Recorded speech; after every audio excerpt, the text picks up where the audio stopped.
So here we are today. We're up at Lisburn and Castlereagh Council.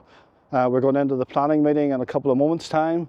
The planning application will be heard anytime in the next half hour.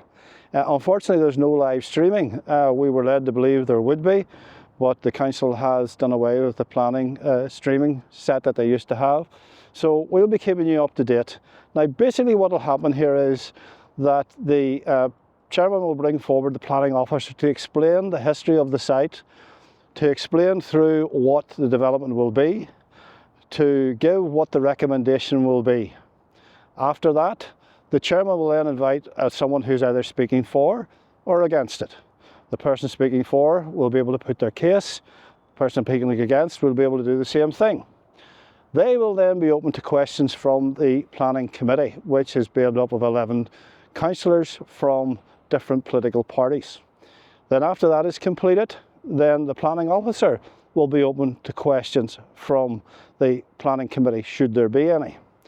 Following that, then the officer will then read out what the criteria is in relation to voting, if you're going to abstain, for or against, or what the case will be, and the Chairman will then call forward those people who wish to vote. And that is the crux. It's like a race. The important bit is only at the finish line. So at that stage then we will know whether this planning application, which is coming as a recommendation for mixed use of housing and industrial units, we will then find out what the decision will be. And I will remind everybody it's coming forward as an approval. So the objectors have their work cut out to have this overturned. They need valid planning reasons.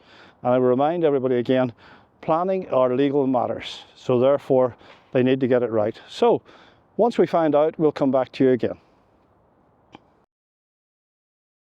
So there we are. We're just out. We went at 2 o'clock and it's now roughly 4:20.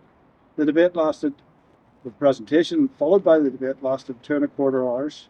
Presentations were made by the officer on the history of the site, as I said, and then questions and presentations were made by those in support and for those against. Quite lengthy, quite detailed. I'm not going to go into all the detail here because it went on, as you can guess, for some time. But the outcome and the decision you're all wanting to hear was 10 in favour of the development and 1 against. One person against was the Alliance Chair, Martin Gregg. The others have voted to go ahead with this development.